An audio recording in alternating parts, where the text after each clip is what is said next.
오늘 이 시간 하나님께서 우리에게 주시는 말씀은 구약 성경 시편 42편입니다. 우리 구약 성경 시편 42편 말씀, 우리 전체를 드라마 바이블로 경청하도록 하겠습니다. 제2권 제42편 고라 자손의 마스길, 인도자를 따라 부르는 노래.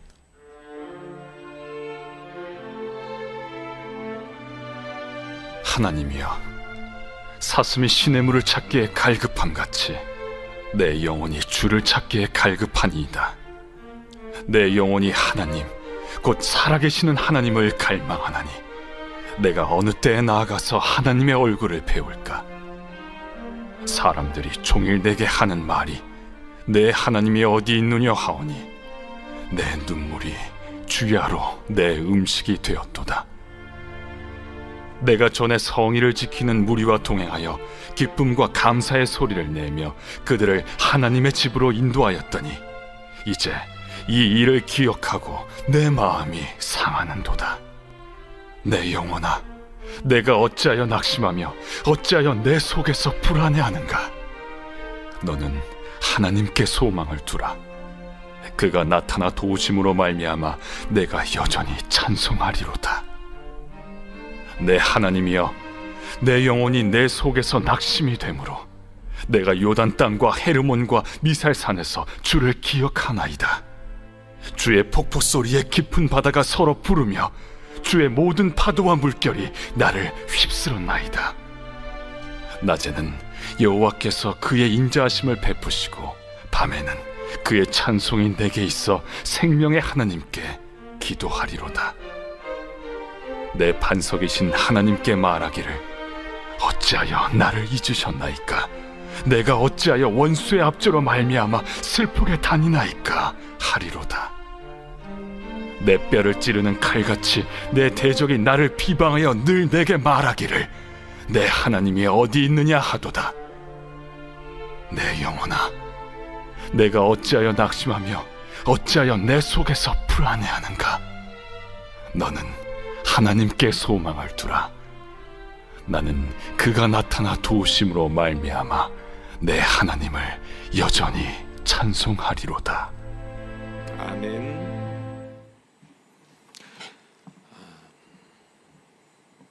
우울하고 불안한 그리스도인에게 라는 제목으로 말씀을 전하도록 하겠습니다. 얼마 전에 신대원 동기 목사님 중에 한 분이 이런 책을 번역을 했습니다. 사진 한번 보여주시면 좋겠는데요. 이 책입니다. 우울하고 불안한 그리스도인들에게 라는 책이 있습니다. 오래된 책입니다. 리처드 백스터라는 이름을 한 번쯤은 들어보셨을 겁니다. 청교도 목회자죠. 위대한 목회자다라고 말해도 될 만큼 참으로 훌륭한 목회자였습니다.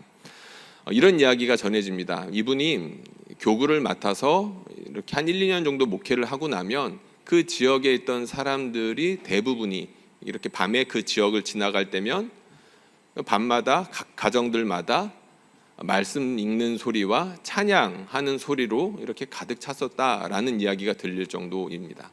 그러니까 이분이 어떤 지역을 맡아서 목회를 하면 어느 한 가정 소홀하게 목회를 한 집이 없었던 거고, 그렇게 목회를 하는 가운데 많은 가정들이 감화를 받았던 것이고, 하나님을 찾기 위해서 말씀을 읽고 기도하는 일들이 각 가정들 가운데 일어났다는 거죠.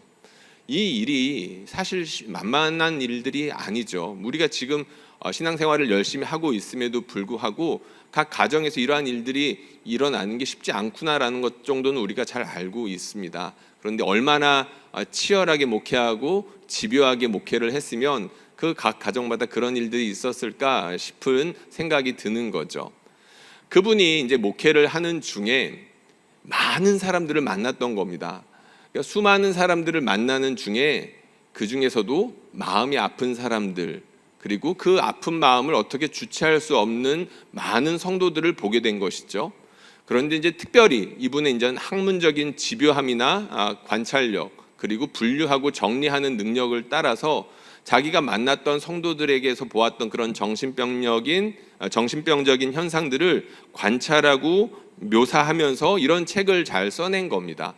물론 이분은 전문 의사가 아닙니다. 그렇기 때문에 현재 현대의 의사들의 관점으로 보자면 분명히 부족한 점이 있을 것이고 오류가 있을 수 있는데, 그럼에도 불구하고 지금 많은 기독 의사분들이 이 책을 보면서 평가하기를 의사들이 보기에도 놀라울 정도로 따뜻하고 목회적인 권면, 특별히 우울증으로 이렇게 마음이 아픈 것으로 고생하는 성도들에게 탁월한 권면이 아닐 수 없다, 이런 평가를 내리고 있는 그런 책입니다.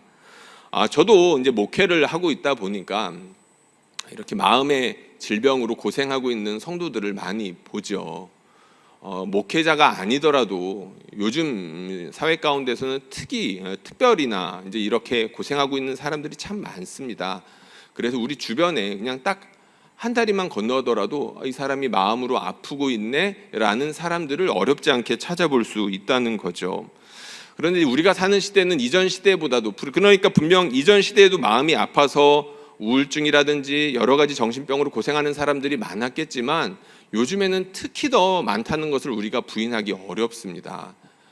우리 사회가 뭔가 병들었다는 것을 우리 모두가 다 알고 있다는 것이죠. 그래서 성도들 중에서도 그렇게 자주 화를 내거나 아니면 눈물을 참지 못하거나 갑자기 뛰쳐나가야 될 정도로 가슴이 아프거나 이제 그런 경우들을 종종 보게 되고요. 당연히 교육자들 중에도, 교육자들도 사람이니까요, 교육자들 가운데서도 슬픔이나 짜증이나 분노 때문에 괴로워하는 사람들을 종종 만나곤 합니다. 우리 사회 전반에 이런 아픔이 있다는 것을 우리가 이미 잘 알고 있다는 거죠.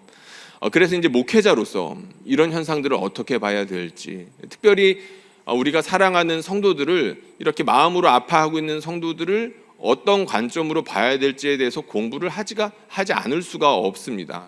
계속 이제 책들도 보는 거고, 그리고 도움이 될 만한 강의라든지 여러 가지 영상들을 살펴보는 거죠. 그 가운데에는 드라마도 있습니다. 얼마 전에 정신병동에도 아침이 와요라는 이제 드라마가 있길래 이걸 좀 찾아봐서 이제 쭉 다 봤습니다. 바빴지만 이 영상을 보면서 이게 많이 위로도 받았고, 그리고 정신병에 대한 여러 가지 인사이트도 얻을 수가 있었는데요. 여기에 보면 조울증으로 아픈 사람도 나오고, 우울증으로 아픈 사람도 나오고, 강박에 시달리면서 괴로워하는 사람도 나오고, 그리고 망상장애 때문에 현실과 그리고 상상의 영역을 오가면서 위험에 처한 사람들도 나옵니다. 이런 각각의 케이스들을 보면서 여러 가지 그 모습들을 통해서 볼 때마다 마음이 답답해지고, 마음이 때로는 슬퍼지고, 그런 것들을 어렵지 않게 느낄 수 있었습니다. 왜요? 너무나도 우리 옆에서 흔히 볼 수 있는 모습들이기 때문이었습니다. 그리고 내가 아는 사람들 중에도 이런 아픔을 겪고 있는 사람들이 있는데 당연히 생각이 나겠죠. 그래서 이 드라마를 보면서 참 마음이 답답함에도 불구하고 이런 케이스들을, 각각의 환자들을 공감하면서 따뜻하게 풀어나가는 재미가 있어서 참 즐겁게 이 드라마를 봤던 것 같습니다. 제가 이 드라마 이야기를 조금 더 하려고 하는데, 이 드라마에 나오는 여러 가지 케이스들 중에서 유독 마음에 와닿았던 이야기가 있었습니다. 다시 한번 화면을 올려주시면 좋겠는데, 바로 이 간호사 이야기입니다. 이 간호사가 주인공인데, 이 주인공이 극에서의 이름은 정다은 간호사입니다. 그러니까 얼마나 정다우면 이름까지도 이제 정다은으로 이렇게 정했을까요? 이 정다은 간호사가 누구보다도, 어떤 간호사들보다도 공감도 잘하고 위로도 잘하고 환자들에 대한 관심이 많아가지고 참 열심히 간호사 일을 합니다. 그런데 오히려 그게 문제가 되는 일이 생기는데요. 어느 날 그 병원에서 한 환자가, 망상에 시달리던 환자가 의사의 진단에 따라서 퇴원을 하게 됩니다. 근데 그렇게 퇴원을 하고 난 다음에 어떤 일이 생기냐면, 자기의 정신병은 나았을지 모르겠지만 자신의 정신병을 이렇게 생기게 했던 그런 우울한 현실이 변한 건 아니지 않습니까? 그러니까 현실로 돌아가서 자기가 그 현실들을 결국에는 견디지 못하고 스스로 목숨을 끊는 일이 일어납니다. 그래서 그 병원에 있던 의사들과 간호사들이 모두가 다 큰 충격을 받는데, 이 간호사가 더 특별하게 충격을 받습니다. 얼마나 큰 충격을 받았는지 그 사건을 머릿속에서 통째로 지워버리는 일을 하게 됩니다. 당연히 의식적으로는 그런 게 되는 게 아니잖아요. 그 사건이 있고 난 다음에 자기가 너무나도 아꼈던 환자가 그렇게 됐다는 소식을 듣고 순간적으로 충격을 심하게 받았던 거죠. 기억 속으로는 지워버리고 마음이 너무 아프니까 억지로 기쁘게 하려다 보니까 자꾸 이상한 증상들이 나오기 시작했던 겁니다. 그러다가 결국에는 현실을 받아들여야 되는 상황이 나오는데 그 현실을 마주하고 나서 자기가 너무 괴로워 길가로 뛰어드는 일을 하게 됩니다.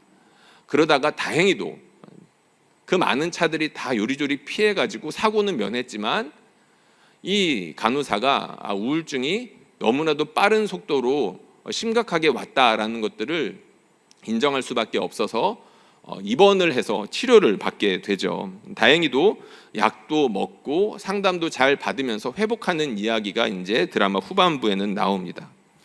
이 내용이 제 마음에 이렇게 와 닿았던 이유가 있습니다. 무엇 때문에 그랬냐면 누구라도 정신병에 고통받을 수 있다는 것을 너무나도 리얼하게 보여줬기 때문입니다. 특별하게 다른 사람들을 사랑하고 그리고 아끼고 공감하는 마음이 큰데도 불구하고 이런 병이 걸린다는 것은 이 사람이 믿음이 없고 뭐 그런 문제가 아니라 오히려 마음에 공감하는 마음이 있기 때문에 그 아픈 마음을 공감해 주다가 내 마음이 더 다치기 쉬울 수 있는 거구나라는 것을 볼 수 있었다는 거죠.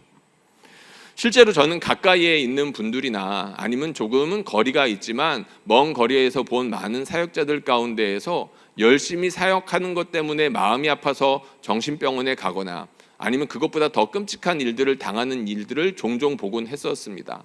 그러니까 이런 일들이 우리의 믿음이랑 사실 상관이 있다기보다는 이 험악한 세상 가운데 살아가면서 어느 날 갑자기 큰 사고라든지 너무나 큰 상실이라든지 그런 것들 때문에 얼마든지 우리가 겪을 수 있는 일이라는 것을 이 드라마를 통해서 봤다는 거죠. 오늘 본문에도 보면 시인이 자신의 아픈 마음을 토로하는 내용들이 꽤나 많이 있습니다. 시편에 보면 자신이 아프다, 자신이 괴롭다 이런 것을 기도로 풀어내는 장면들이 참 많이 있는데 오늘 말씀에 보면 특별히 그런 말들이 많습니다. 먼저 3절에 보니까 이런 말씀이 있습니다. 내 눈물이 주야로 내 음식이 되었도다 라고 했습니다.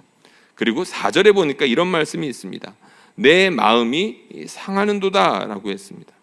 5절과 11절에 보면 이런 말씀이 있습니다. 어찌하여 낙심하고 불안해하느냐 라고 되어 있고 6절에도 보면 내 영혼이 내 속에서 낙심이 된다 라고 되어 있습니다.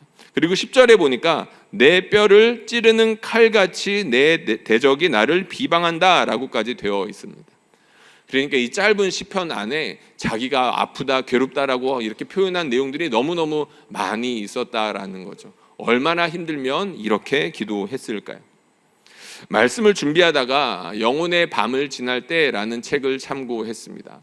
이 책을 보면 여러 영적인 거장들이 등장을 합니다. 어떤 사람들이 나오냐면 종교 개혁의 이제 대표 주자라고 할 수 있는 마르틴 루터에 대한 이야기가 나오고 그리고 인도 콜카타의 성자라고 하죠. 성녀라고 하는 마더 테레사의 이야기가 나오고 그리고 흑인 인권 운동에 앞장섰던 그 마틴 루터킹 주니어 목사님이 나옵니다. 그리고 설교의 황태자라고 하죠.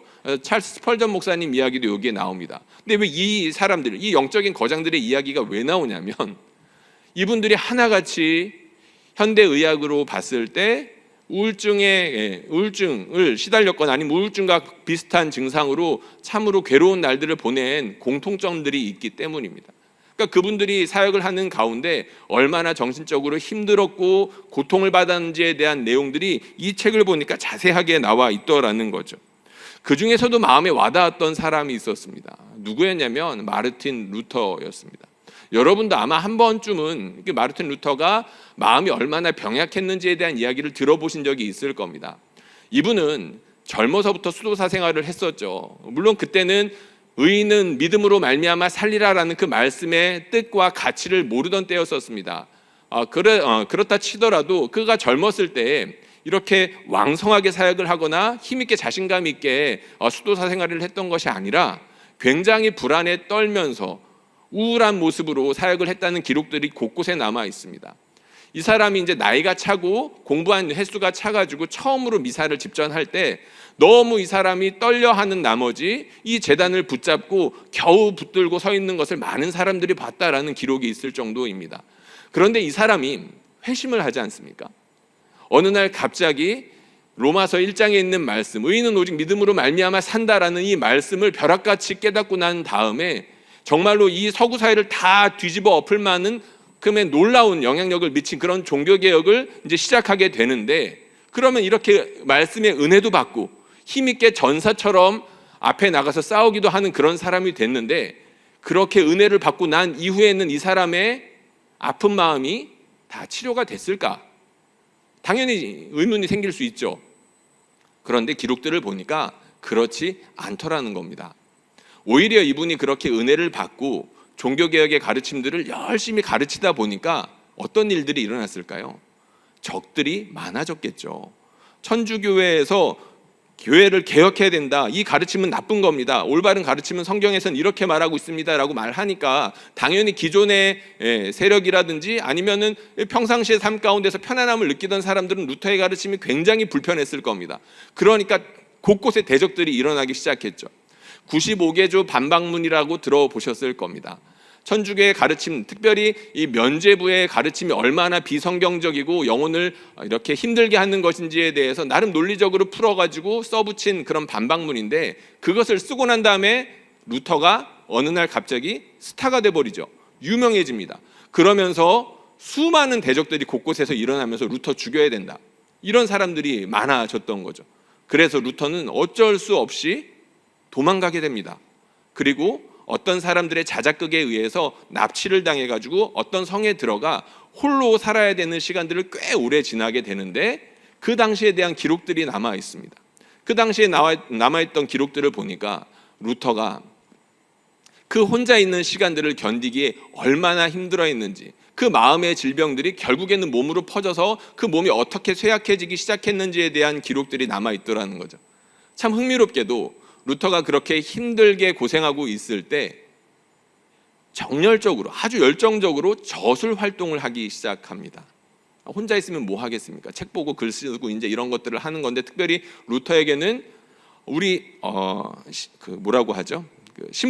신부들 당시에 이제 신부들을 열심히 가르쳐 가지고 깨우쳐야 된다라는 그런 사명감이 있었기 때문에 성경을 독일어로 번역하고, 그리고 가르치는 소유리 문답이나 대유리 문답이나 루터가 쓴 저작들이 어마어마하게 많은데 상당수가 이 시기에 쓰여졌다고 합니다. 그러니까 젊었을 때죠. 그러니까 이 젊었을 때 이 기록들을 많이 쓰는데, 루터 전문가들이 이 장면, 이 때를 보고 해설이 좀 나뉩니다. 어떤 이야기들이 있냐면, 루터가 이렇게 많은 양의 은혜로운 저술들을 썼던 걸 보면 이 당시에는 아마 건강했던 것 같다, 이렇게 해설을 하는 사람이 있는데, 그런데 상당수의 전문가들은 뭐라고 평가하냐면, 루터가 정신병적으로 굉장히 괴로웠기 때문에 이 시기에 오히려 더 힘을 내서 저술 활동을 한 것으로 보인다라고 이렇게 평가를 하고는 합니다. 그래서 어떤 사람들은 이 당시에 루터가 이렇게 많은 저술들을 쓴 것에 대해서 뭐라고 표현을 하고 있냐면, 당시 루터는 마귀에게 잉크를 뿌려댄 것이다 라는 표현을 쓰기도 했습니다. 어떤 말인지 이해가 되시죠? 최선을 다해서 글을 쓰는 가운데 영적인 싸움을 했다, 이렇게 나와 있는 것입니다. 그럼에도 불구하고 그의 정신병력은 줄어들지 않고 점점 심해지게 됩니다. 한 번은 루터가 이런 편지를 씁니다. 제가 읽어드리겠습니다. 일주일 넘게 나는 지옥 같은 시간을 보냈다네. 알아 누웠고 여태 사지가 떨려. 성난 파도처럼 밀려오는 절망과 신성을 모독하는 생각 때문에 그리스도를 거의 잃을 뻔했지. 하지만 하나님께서 나를 불쌍히 여겨 내 영혼을 가장 끔찍한 지옥에서 건져내셨다네. 또 한 번은 이쯤에 다른 친구에게 이런 편지를 썼다고 합니다. 제발 나를 위한 위로와 기도를 멈추지 말아주게. 내 형편이 너무나 딱하고 어렵다네. 내가 영혼에 중병이 들어 괴롭고 이 상처가 쉽게 치유되지 않을 것 같네. 그리고 이런 기록도 있습니다. 난 지쳤어. 내 안이 텅 비어버린 느낌일세. 세상이 너무 싫어. 우리는 모두 거지다. 진실로. 영적으로 그렇다는 이야기겠죠. 루터와 같이 이런 거장도 평생을 그 마음의 질병으로 고생했다는 것을 여러 기록들을 통해서 확인할 수가 있는 겁니다. 왜 이렇게 믿음이 좋은 사람들도 아파야 되는 것일까? 사람이니까요. 병든 세상 가운데 똑같이 살고 있으니까 누구라도 아플 수 있는 겁니다. 특별히 우리 세상 전체가 병들어 있을 뿐만이 아니라 살다 보면 직접적으로 공격을 주고받는 일들이 생기기 마련이죠. 너무나 많은 일과 그리고 너무나 많은 비난들이 어느 순간 갑자기 밀려 들어올 때 그것을 견딜 수 있는 사람은 생각보다 많지 않습니다. 그리고 여러분들이 한번 여러분들 인생을 돌아보면서 내 인생 가운데 내 힘으로 컨트롤할 수 있는 것이 얼마나 될까 아마 많이 생각해 보셨을 겁니다. 생각보다 많지 않습니다. 오히려 내가 마음대로 컨트롤할 수 있는 것이 거의 없죠. 심지어 내 마음조차 마음대로 되지 않는 것이 우리의 현실입니다. 그러니까 그러다 보니까 우리의 마음과 우리의 몸이 여기에 영향을 받아서 얼마든지 우울해질 수 있고 불안해질 수 있다는 것이죠.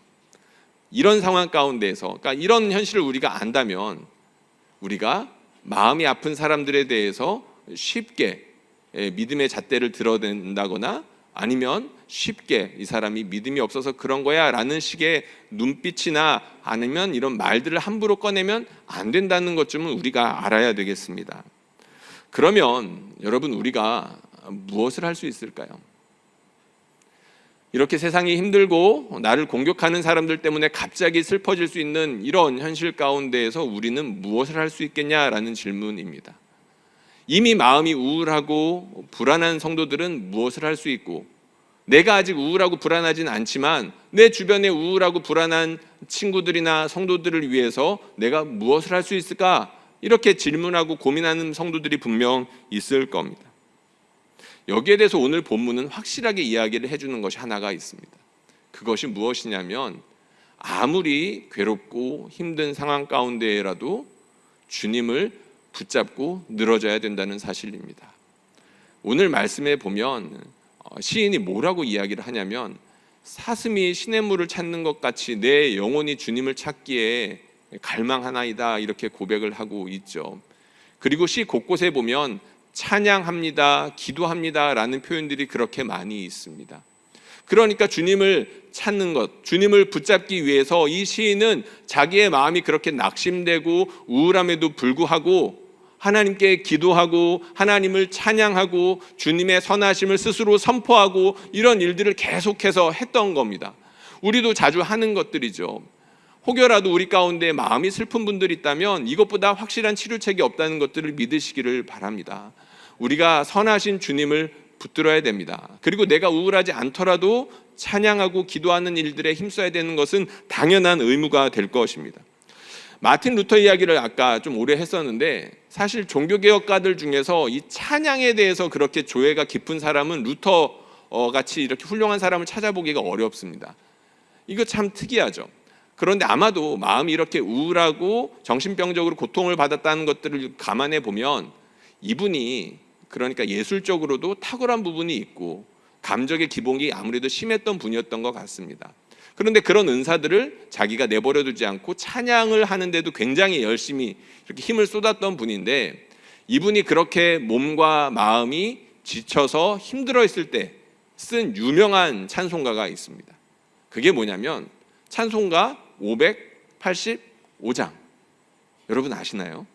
내 주는 강한 성이요라는 찬송가가 있죠. 2절 가사가 이렇습니다. 2절에 보면, 이걸 좀 같이 불러봐야 되는데 이게 제가 미리 부탁을 안 드렸던 거라 조금만 우리 반주자 기다려줄 수 있으실까요? 585장입니다. 내 힘만 의지할 때는 패할 수밖에 없도다. 반주가 없이 해도 참 은혜로운 찬양인데 그래도 반주가 있으면 좀 더 힘이 날 것 같습니다. 같이 한번 585장 2절만 한번 찬송해 보겠습니다.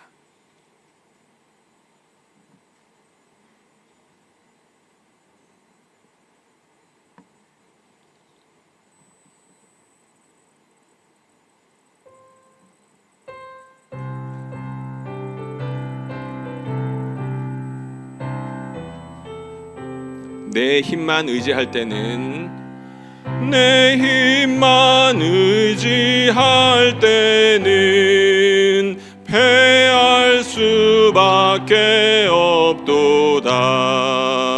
힘 있는 장수 나와서 날 대신하여 싸우네.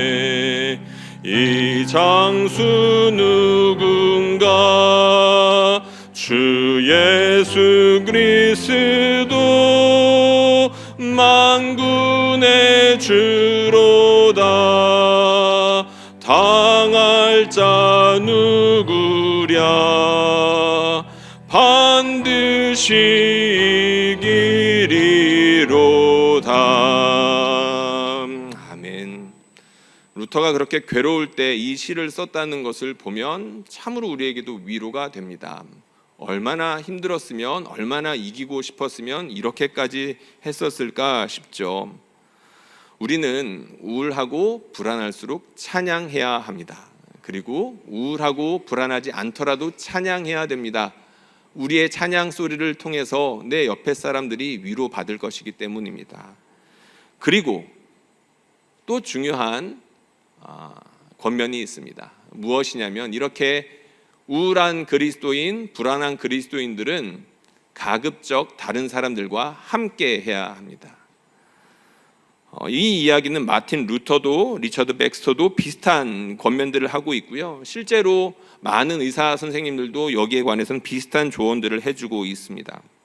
아까 루터 이야기를 길게 했는데, 이 사람이 자신이 우울증 때문에 너무나도 힘들어했고 괴로워했다라는 이야기를 했는데, 당연히 그가 만나는 성도들 가운데도 그런 사람들이 많이 있었겠죠. 그래서 자기가 아파봤으니까 권면도 참 많이 했습니다. 그래서 이런 권면이 하나가 있습니다. 제가 읽어보겠습니다. 고독을 피하게, 마귀는 자네가 혼자 있을 때를 숨어서 기다리고 있으니까. 그러니 제롬, 우리 가족과 어울려 웃고 즐기게. 이런 식으로 자네는 사악한 생각을 몰아내고 용기를 얻을 수 있을 걸세. 함께할 사람을 찾아서 먹고 마시고 농담도 주고받고 한바탕 즐겁게 지내게라고 되어 있습니다. 이렇게 마음이 슬퍼가지고 힘들어하는 사람들 가급적 혼자 있지 말라는 거죠. 백스터도 비슷한 조언을 합니다. 역시 제가 읽어보겠습니다. 불필요하게 혼자 있지 말고 가능하다면 정직하고 쾌활한 동료들과 함께하라. 당신은 다른 사람이 필요하며 자기 자신만으로는 충분하지 않다. 홀로 있는 것은 숙고와 성찰의 시간이 될 수 있지만 스스로 우울하고 불안한 마음을 통제할 수 없는 사람이라면 모든 것을 잃지 않으려면 그러한 시간을 피해야 한다 라고 되어 있습니다. 혼자 있는 것이 굉장히 위험할 수 있다는 것을 목회적으로 이미 확인을 하고 알게 된 것이죠. 그런데 여러분, 마음이 심하게 슬퍼 보신 분들은 아실 겁니다. 그렇게 혼자서 너무 슬퍼서 내 마음을 컨트롤할 수 없을 정도가 되면 다른 사람들을 찾는 게 쉽지가 않겠죠. 내가 앞서서 내 마음의 창문을 열고 먼저 다가가서 나하고 같이 교제하자 하는 게 쉽지 않다는 겁니다. 그래서 주변에 있는 가족들이 굉장히 중요하겠죠. 함께 있는 성도들이 굉장히 중요할 겁니다. 그런데 이때도 지혜가 필요합니다. 너무 슬프고 힘들고 아파서 괴로워하는 사람, 너무 힘들어서 신발 신을 정도의 힘도 없는 그런 사람한테 같이 만나자고 전화하고 계속해서 실없는 소리하고 그렇게 되면 안 그래도 힘들어 죽겠는데 자꾸 곳곳에서 전화 오고 그러면 더 마음이 아프고 짜증이 나지 않겠습니까? 그래서 우리가 지혜를 구해야 되고 정말로 적절한 관심과 배려를 해야 되는 것이 우리에게 꼭 필요하겠죠. 정신병동에도 아침이 와요를 보다가 이 장면이 나옵니다. 사진 한 번만 보여주시면 좋겠는데, 무슨 장면이냐면 두 사람이 있습니다. 두 사람인데 한 사람은 이제 장례식 중에라서 그 전 화면을 보여주시죠. 한 사람은 남자고 한 분은 여자입니다. 이렇게 벤치가 4개가 있는데 이렇게 떨어져 앉아 있죠. 이게 어떻게 된 이야기냐면, 이 장례를 치르는 분, 아까 전에 말씀드렸던 것처럼 병원에서 퇴원 조치를 했는데 스스로 목숨을 끊은 그 청년의 아버지가 되는 사람입니다.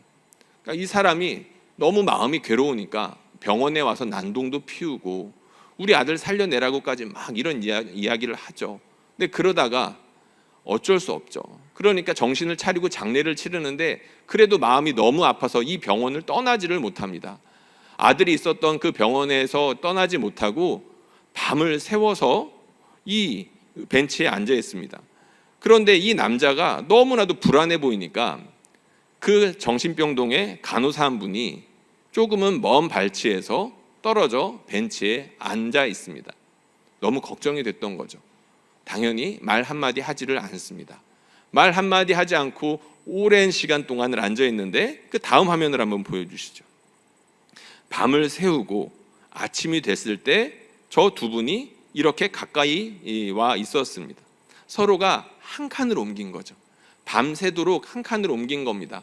서로 말 한마디 없이 그냥 서로를 이렇게 넋놓고 바라보고 있다가 그냥 아픔 가운데에서 계속 밤을 새운 겁니다. 그리고 난 다음에 아침이 왔을 때 이 남자분이 이 간호사분한테 한마디를 건넵니다. 뭐라고 건네냐면 고맙습니다 라고 이야기를 합니다. 우리 아들이 이곳에 있었을 때 의사 선생님들하고 간호사 선생님들이 선생님처럼 정성스럽게 함께 해주시고 사랑해 주시고 치료해 주셨을 것 같아요 라고 그제서야 고마운 마음을 전하죠. 참으로 감동적인 장면이었습니다. 우리 모든 성도님들은 사실 우리 주변에 아픈 사람이 있으면 뭐라도 어떻게라도 해주고 싶은 마음이 있는 것이 사실입니다. 내가 조금이라도 도움이 되고자 하는 마음이 있는 것은 참으로 자연스러운 것이고 아름다운 마음이죠. 그런데 우리가 이 사랑하는 마음을 어떻게 표현해야 될지 고민해보고 지혜가 필요한 것 또한 사실입니다. 속 깊은 무관심이라는 말 들어보셨나요? 속 깊은 무관심이라는 표현이 있습니다. 내가 이 사람에 대해서 사랑하는 마음이 있지만 이렇게 유난 떨면서 표현하지 않더라도 상대방이 내가 이 사람을 사랑하는 것에 대해서 마음을 느낄 정도로 관심을 가져주고 사랑하는 것을 말하겠죠. 우리식으로 표현하자면 이런 게 될 겁니다. 조용히 눈물로 기도하는, 막 티내지 않더라도 내가 이 사람을 위해서 눈물로 기도하고 있어요. 굳이 표현하지 않더라도 상대방이 느낄 수 있겠죠. 그리고 마지막으로 이 위대한 신앙의 선배들이 조언해주는 마지막 것이 하나가 있습니다. 리처드 백스터가 한 조언인데요, 이런 이야기를 합니다. 요건 한번 우리가 같이 한번 읽어보면 좋겠습니다. 시작. 끝으로 이렇게 조언하고 싶다. 자신의 질병을 치료하는 데 힘을 쏟고 의사의 진료에 전적으로 맡기며 순종하라. 대부분의 우울증 환자들과 같은 태도를 버리라. 그들은 약물 치료로 좋아질 수 있다는 사실을 믿지 않는다. 나는 개인적으로 약물 치료를 통해 치유된 사람을 많이 알고 있다. 더욱이 몸이 치료되지 않는 한 마음의 치료는 요원하므로 아무리 명쾌하고 논리 정연한 충고라 해도 효과는 없을 것이다. 우리가 아멘 할 수 있어야 됩니다. 항우울제라고 하죠. 실제로 많은 효과를 보인다라고 합니다. 우리 가운데에서 지난번에 한번 그 정신과 의사 선생님을 모셔서 강의를 들은 적이 있었죠. 굉장한 인사이트가 있었습니다. 혼자서 어떻게라도 발버둥 쳐서 그 우울감에서 헤어나올 수 있다면 그것은 우울감이라고 하는 것이고, 어떻게 발버둥 쳐도 그것들을 혼자서 해결할 수 없는 정도의 아픔이라고 하면 우울증으로 돼서 이제 치료가 필요한 상태를 이야기한다는 이야기였었죠. 딱 그 이야기입니다. 300년 전의 조언입니다. 그럼에도 불구하고 오늘날에도 굉장히 필요한 조언이고, 그리고 우리가 귀담아 들어야 되는 그런 조언인 것이죠. 우울하고 불안한 그리스도인들 우리 중에 계십니까? 아까 말씀드렸던 것처럼 우리가 힘을 내서 하나님을 붙잡아야 되겠습니다. 그리고 우리가 성도로서 함께 있기 위해서 지혜를 발휘하여 서로 뜨겁게 사랑해야 되겠습니다. 그리고 지금 우리가 읽은 것처럼 하나님께서 우리에게 일받는 총으로 주신 의사 선생님들과 간호사 선생님들의 도움, 그리고 여러 가지 약물들의 도움을 받아서 우리가 얼마든지 나을 수 있다는 것들을 인정하고 제때제때 치료를 받아야 된다면 치료받고 이렇게 회복될 수 있어야 되겠습니다. 우리 사랑하는 성도님들, 피곤한 시간이죠. 그럼에도 불구하고 중요한 주제라서 많이 집중해 주신 것 같습니다. 우리 하나님께서 저와 여러분들에게 큰 은혜 주셔서 이 우울한 시대 가운데 하나님의 기쁨과 평강으로 살 수 있게 해주시기를 주님의 이름으로 축원합니다.